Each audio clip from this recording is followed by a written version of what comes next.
I begin in the name of the God whose mercy is profound, whose kindness is forever. Why Islam? In this series, I'm now going to talk about the topic, what's so special about the Qur'an? I am discussing the belief in prophethood, and I've already clarified that for a Muslim to believe in Prophet Muhammad, God's mercy be on him, is in actual fact believing in all earlier prophets.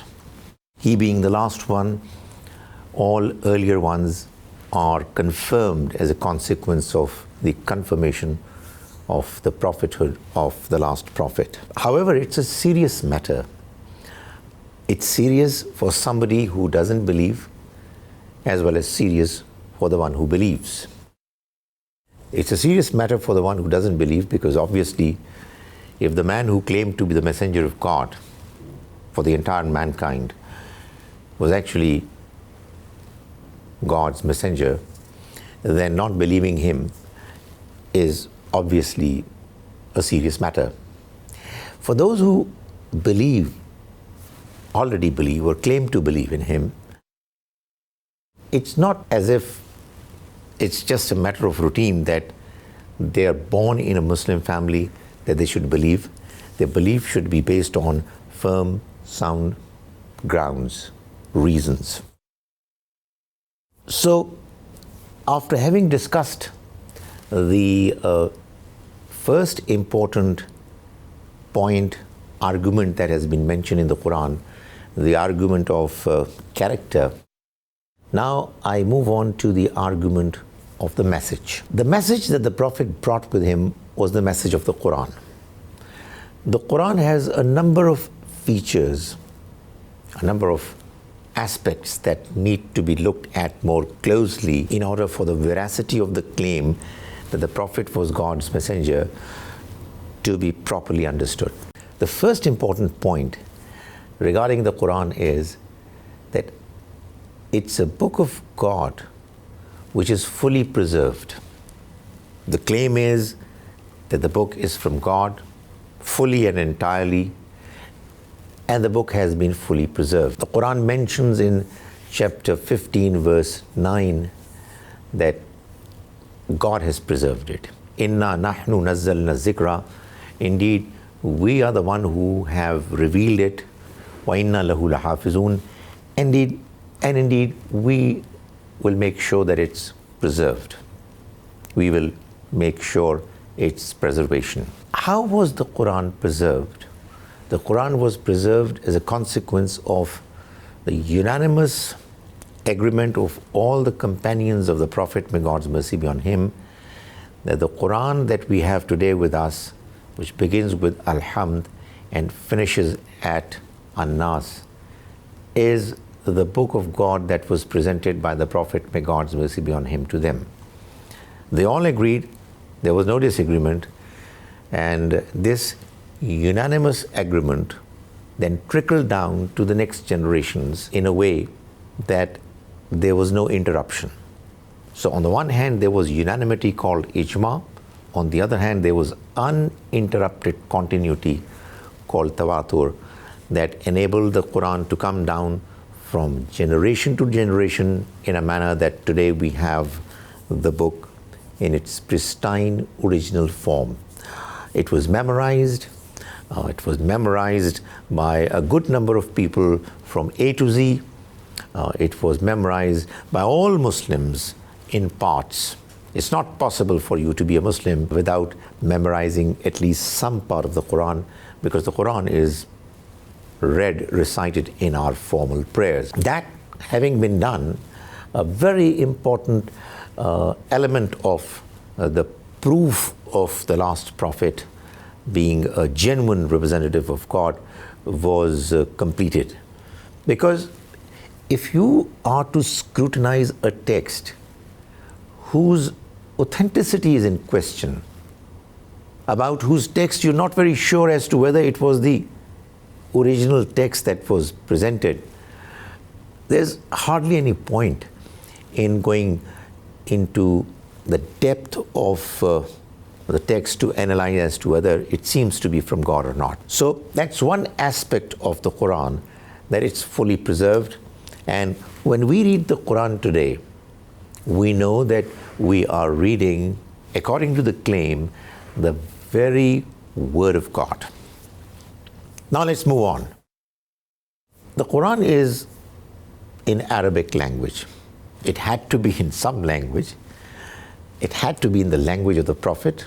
It had to be in the language of the people who were the immediate addressees of the Quran. The language is Arabic. Arabic language, the way it was spoken, the way it was used in poetry, in oratory, was a language that people used to take pride in.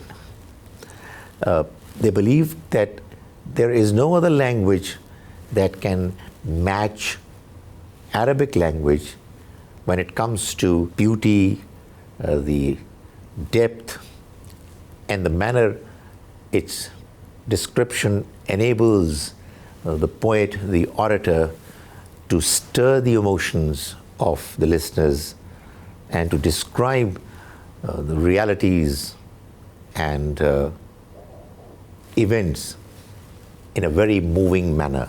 The Arabs used to take pride in acclaiming that their poets were outstanding. Indeed, the poets and the orators who were popular in the Arab society, they were highly sought after.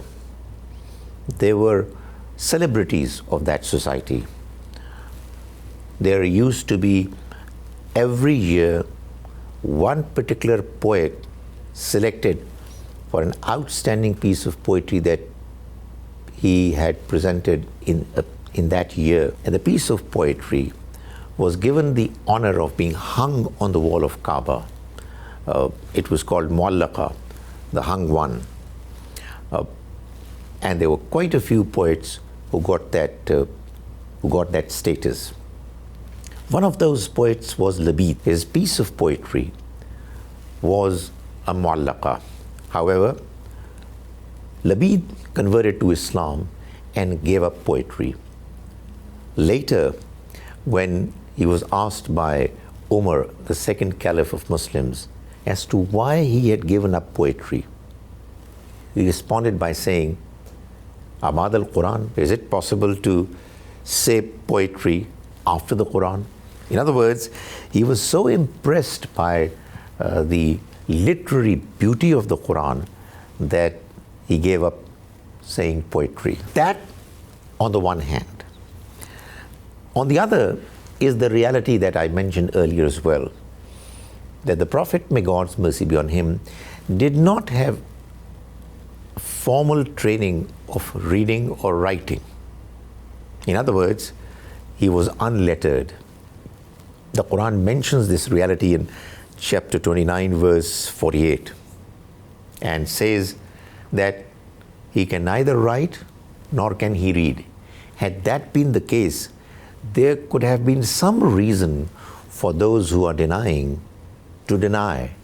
But now that people know that he had no training in reading or writing the text, how could it be even imagined that a person who has that kind of a background and had no interest in poetry could ever come up with a piece of literature that nobody else could come anywhere close to it in its depth, beauty, and excellence of expression. The Quran challenges orators, the poets, and other literary individuals of the Arab society to bring up something similar to the Quran if they were in doubt that it was from God. So in chapter 2, Surah Al-Baqarah, verses 23 and 24, the Almighty says, وَإِن كُنْتُمْ فِي رَيْبٍ مِّمَّا نَزَّلْنَا عَلَىٰ عَبْدِنَا. If you are in any doubt regarding what we have revealed to our servant, فَأْتُوا بِسُورَةٍ مِّن مِثْلِهِ, then bring forth only one surah similar to it, that is similar to the Quranic surahs in literary excellence. وَادْعُوا شُهَدَاءَكُم مِّن دُونِ اللَّهِ, and gather all your supporters except God, in kuntum sadiqeen, if you are really truthful.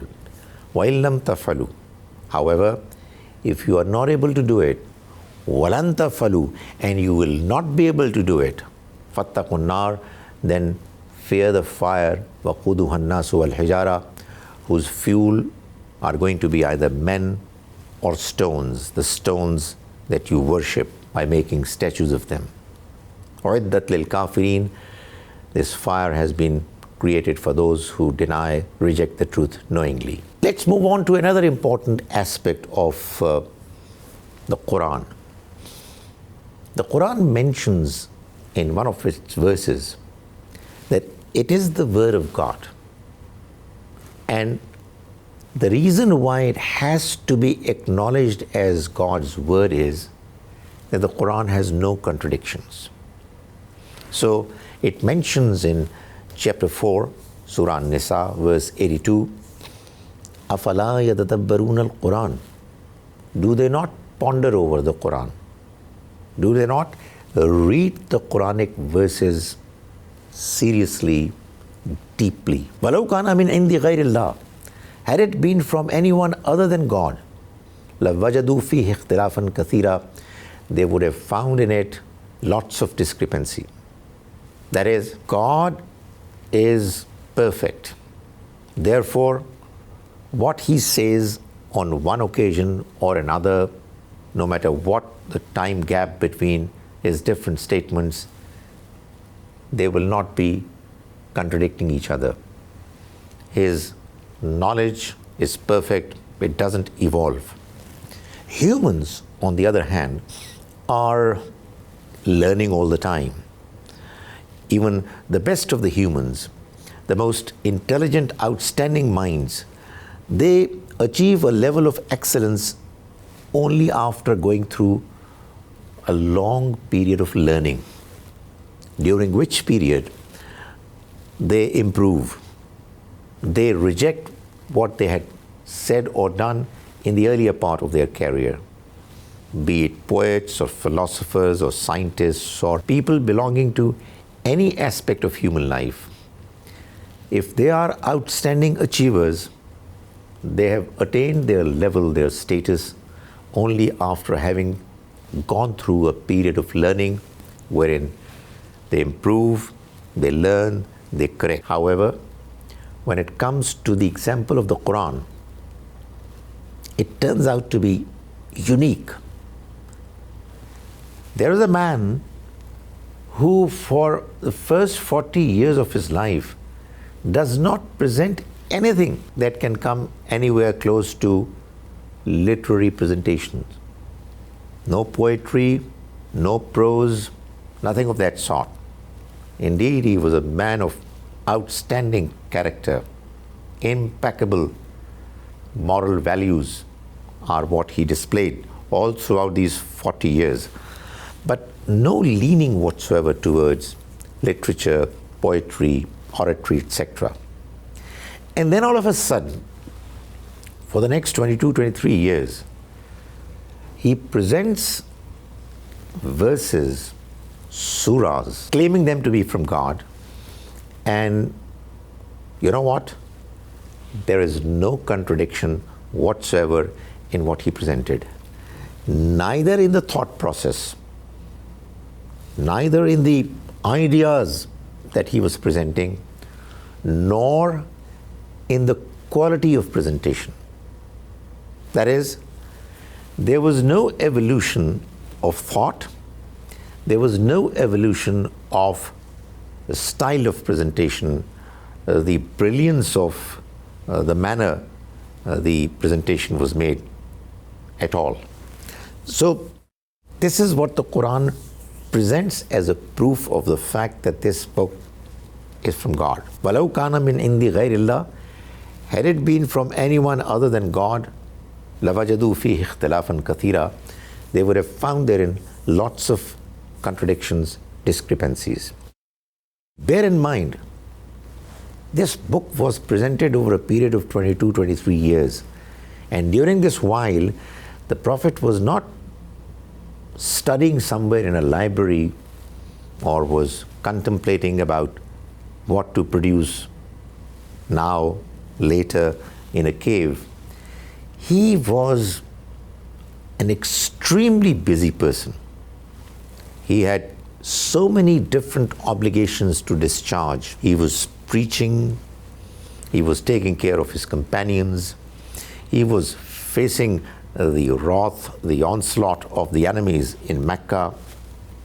He had to migrate to Medina after having spent 13 years in Mecca. And there again, he was extremely busy organizing the community that had believed in him, attending to the visiting people from outside Medina. He had families, he had the Qur'an getting revealed to him, and he would let people know about it, answer the questions, and not the least, he was worshipping the Almighty in a way that nobody else would even imagine to worship, extremely devoted to God. And obviously he was receiving criticism. There were people who were conspiring against him while he was in Medina, and there were battles that were fought by him alongside his companions. All throughout this period, he was presenting the Qur'an, the various verses of the Qur'an, which he was also informing his companions, put them together in a certain sequence. And when all these verses were put together and this design of the Qur'an, it became known to everyone, what we now can see is a book which is brilliant, not just in its presentation of individual verses, but also in the manner that they are put together, compiled in the form of various chapters, surahs, and also the manner that the entire book has been put together in one form. We read the book, we read the Qur'an with deep reflection, trying to figure out what one verse is saying, how does it get related to another verse. And what we find, the more we ponder and reflect deeply, what we find is that the book has no contradictions. In actual fact, what we discover is that one part of the book is clarifying the other in a manner that the entire presentation seems to be emerging from one source. There is no evolution in the thought process. There is no evolution in the quality of presentation.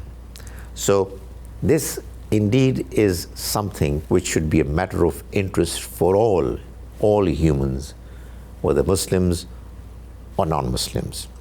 And the Qur'an is inviting the attention of the reader to use her intellect to be able to discover this remarkable phenomenon in the Qur'an.